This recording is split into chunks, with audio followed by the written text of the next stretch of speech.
What's going on, everyone? This is Daryl Andrews, Coach D. Proud to announce coming to you from my new office. Beautiful facility we're in. And maybe one of these days when I do one of these lives here, we'll take you on a little bit of a tour. But sorry that I haven't been on for a few weeks. I'm kind of living my own self-fulfilling prophecy in a positive way. And that is there are some things we proclaimed during the pandemic that have come to pass. And as a result, we are busier than ever. Busier than ever. I could have never imagined that I would have months where we're doing 30, 35, virtual events for customers, team building, diversity, equity, and inclusion, core values. We have a project in Virginia where we're helping a state agency enhance their youth motivation system, something we've been doing for years. I'm telling you, it's incredible. Would love to know who's out there as you come on. This is later than my normal time, but it's the only time I had available, to be honest with you. And, go into the chat feature and say hello. We'd love to see you. I know some of you out there, we talked about maybe trying to get you on. I'm in between virtual assistants. And so once I get my assistant, and I'm going to reach out to a lot of people to do interviews during this time. And so it won't just be me, doing my thing. It'll be me and us learning from all of us. There's some phenomenal people out there. I'm proud to say we just closed a pretty significant contract to do some diversity, equity, inclusion training.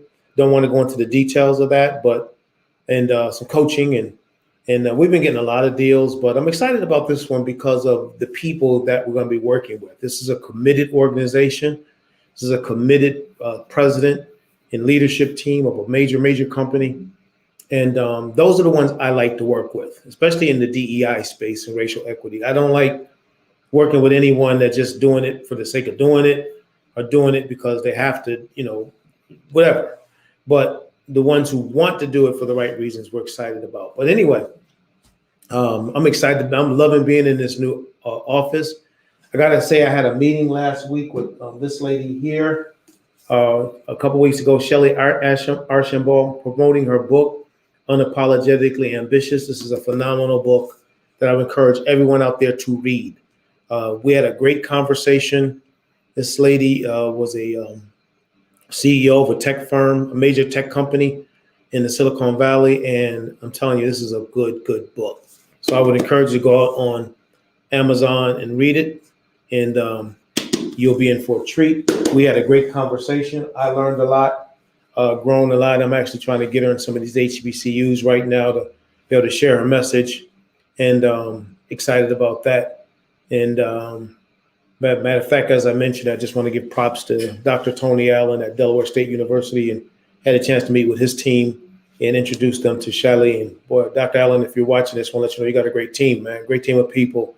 They're on point, and I'm not surprised to see why Delaware State University is one of the fastest growing HBCUs in the country. So thank you for that. Looking forward to us trying to get Shelly to maybe do a fireside chat or some other things with your organization. So I am really today here to talk about, once again, we started this conversation, but want to talk about the power of words. And let me say this, because you've heard it before, words have power. So let me share what I mean by that and give you a general feel for what I'm talking about. Now, if I see you, all right, okay, if I see you, and I'm sorry, I'm in the facility with a bunch of folks moving back and forth, so you may hear some noise every now and then. All right, they're doing some construction around here too, fixing up this beautiful facility that we're already in. They're advancing it. So, but if I were to see you, and matter of fact, take me out of the equation. How many of you have ever had conversations with people, it could be family members, loved ones, and they said something to you that upset you? Think about that. They upset you. I mean, they got you frustrated, they got you angry, and you felt it inside. Matter of fact, sometimes you carry it inside. Or if you see a person that is vitriolic in their conversation, they're always saying negative things. And when you're around them, you're like, this person, man. Anybody out there have people like that? Seriously, come on, you can type that in the chat feature. I mean, straight up, this, when you're around them, you know what they're going to deliver to you. It's going to be negative. And so, you know, oh man, you feel it. It's challenging. It's like, oh my God, how can I not be around this person? You see, what I'm saying to you is this, just to give you an understanding of the direction I'm trying to go with this presentation.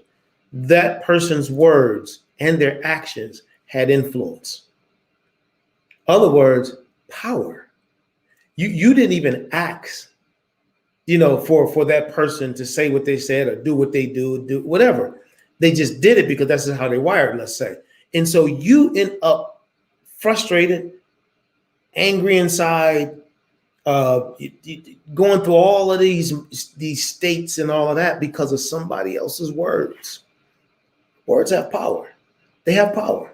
And then you can go to a motivational speaker, like, you know, somebody like me, or I got to throw myself in there, or like a Tony Robbins, or, you know, Les Brown, or my man Del McNeil, who's out here doing a lot of great work. I'm my mentee and business partner, Pierre Campbell, and you hear us speak.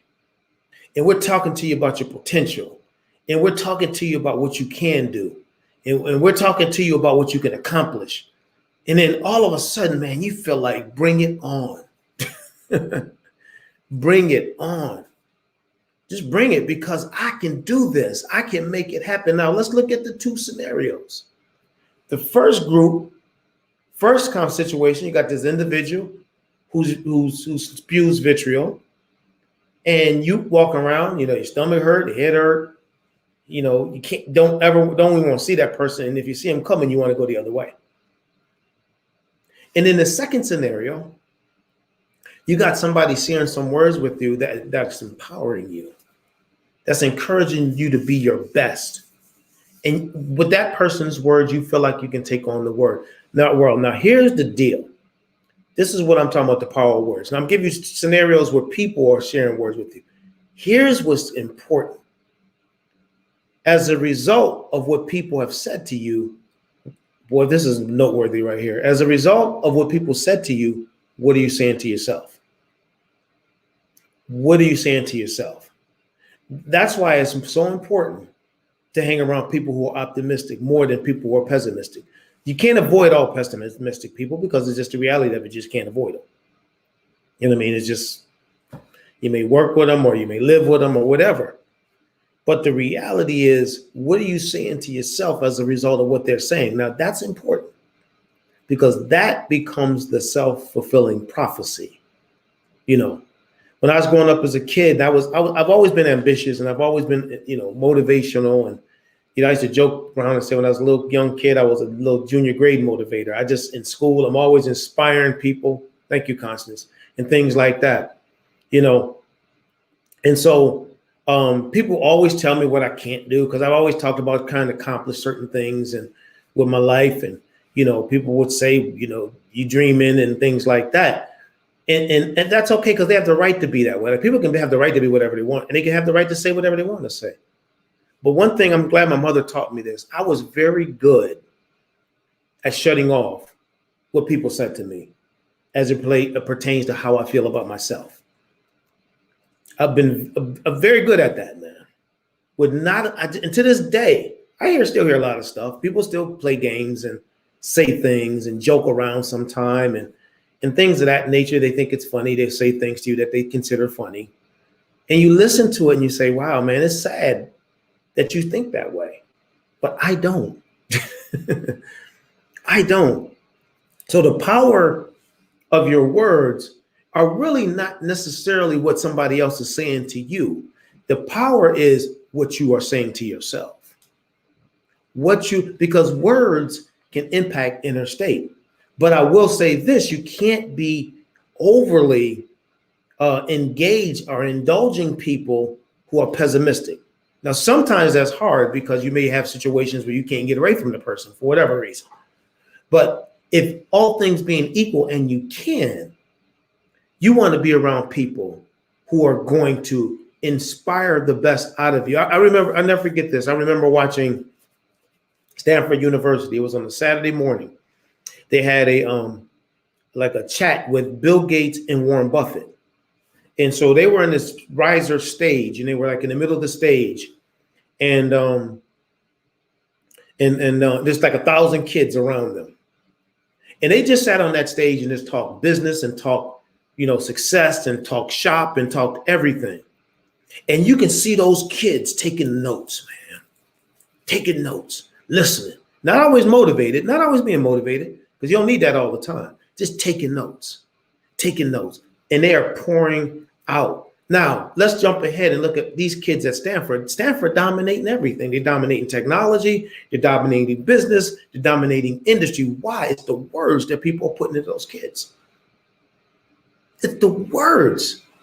You see, that's why what I'm trying to do with Shelly Archambault.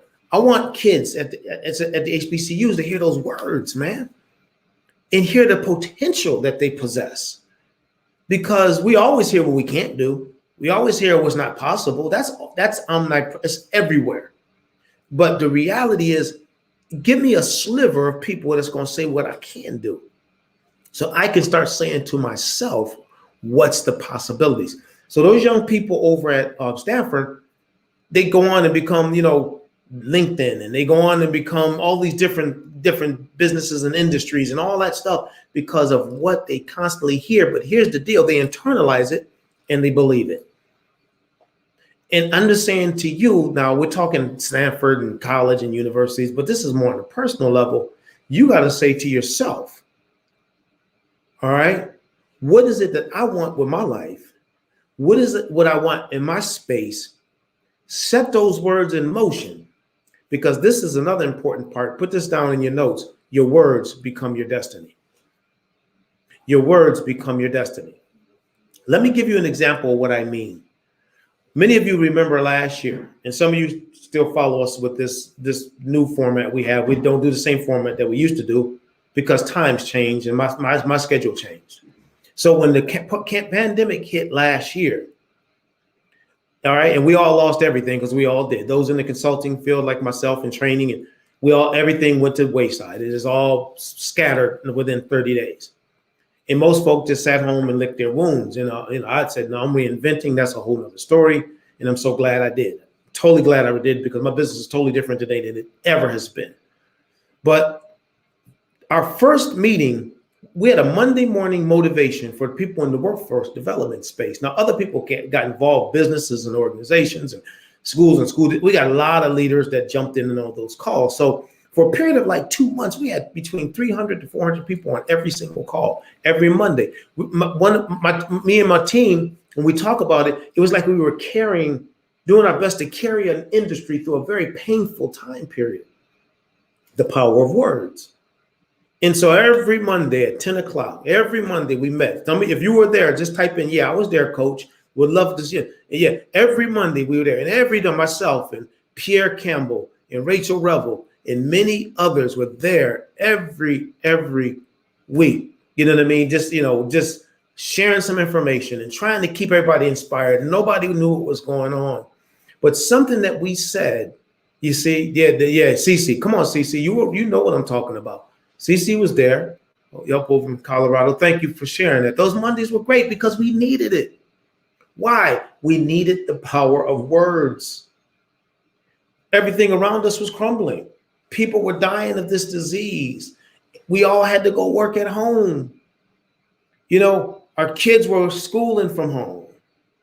And every Monday, I wasn't getting paid for it. It was just a free thing I did with me and my team. And we just jumped on and said, we're going to be a blessing to our industry. And to this day, I still get messages and emails from people who say, you know what, coach? Thank you.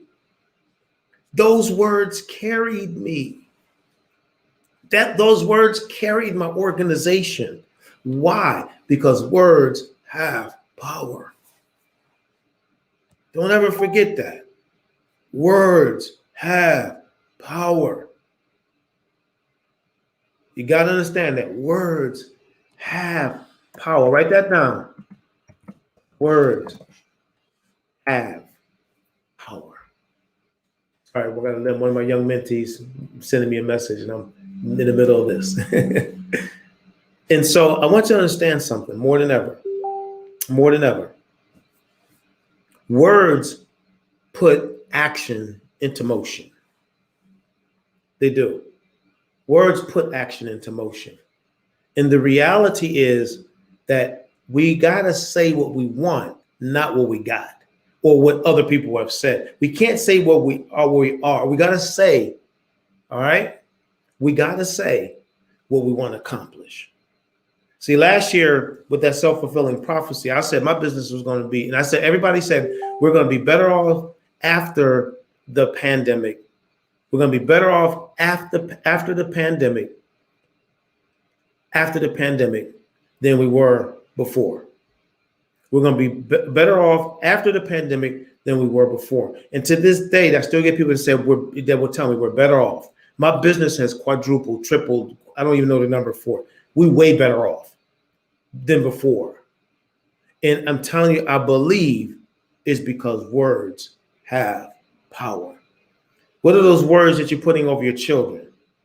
Are you telling them what they can accomplish? Or are you telling them what they can't accomplish? Are you encouraging or inspiring them? Or are you deflating them? Words have power. What are you saying about your situation and scenario? Even though I'm teaching it, sometimes I got to remind myself. Because you run into situations and it's like it seems almost hopeless. And you got to say, you know what? You got to hold on just a little bit more because words have power. My friends, I'm going to get ready to wrap this up. I got some meetings set up and I just, the reality of the matter is if we say the wrong words, we're going to get the wrong outcomes because your words become your destiny. So share this video with someone that could be helpful. Like I said, once we're done, they're set up on LinkedIn and YouTube. You can forward it to people and let them know. You know what I mean? What we're talking about, I'm not doing this for any other reason except to use my gifts to make a difference. All right? I'm not sponsored by anybody to do this work or nothing. I just do it. All right? Because of my commitment to humanity, mankind. I always have been this way. I've always been a public servant. Volunteered here, volunteered there. We've done that's been our life story, and that's because it's about making using your life to make a difference. So thank you so much. Let me go on to my meetings. They got a lot of stuff waiting, and we'll go from there. Take care. Bye-bye.